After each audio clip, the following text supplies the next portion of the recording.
terrain particulier. C'est un terrain qui est extrêmement en pente et qui remonte vers un paysage qui est intéressant, contrairement à ce qu'on a là dans la logique. Donc très étroite, c'est une maison qui ne fait que 7 mètres de largeur, mais qui s'étend sur une très très grande profondeur et qui, en faisant ça, finalement prend en charge toute la déclivité qu'il y a dans la maison. Puisque entre le niveau de la rue et le niveau des champs qui sont derrière, il y a l'équivalent de 2 niveaux. Le séjour et les premières chambres sont au niveau plus 1, mais toujours accrochés au terrain, puisque le terrain a monté entre-temps.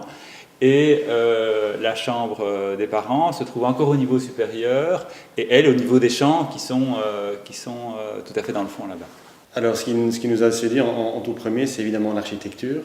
Ce sont des lignes simples, modernes, contemporaines, c'est ce qu'on cherchait avant tout. C'était pas facile à trouver dans le Brabant wallon, donc c'était la première approche. Alors ensuite, les vrais avantages par rapport à une maison, je veux dire, classique, c'est quand même la lumière. Aujourd'hui, on vit beaucoup à l'intérieur en Belgique. Moi, j'ai grandi dans une fermette classique, dans le Brabant wallon.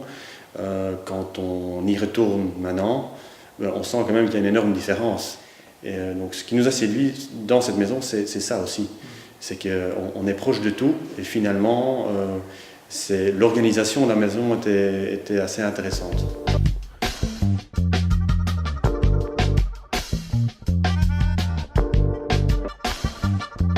C'est très très simple comme plan, hein. Donc c'est un rectangle qui fait 7 mètres sur environ 25-28 mètres et qui, en son milieu, a un patio.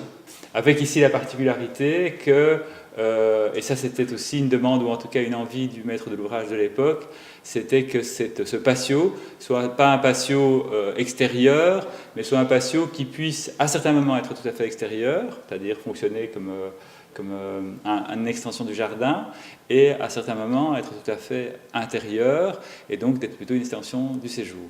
Mais en fait, on a 2 modes de fonctionnement grâce à ce patio. C'est que on a un mode de fonctionnement été et hiver. Donc c'est une maison en même temps ouverte, parce qu'il y a des grandes baies, mais elle peut être très vite fermée pour l'extérieur, ce qui est quand même aussi agréable. C'est quelque chose qu'on oublie parfois. On a envie des grandes baies, mais après, on n'a pas forcément envie d'être exposé à la rue, quoi. On a eu un refus de permis bâtir alors qu'on était dans les prescriptions du lotissement, ce qui était absolument incompréhensible.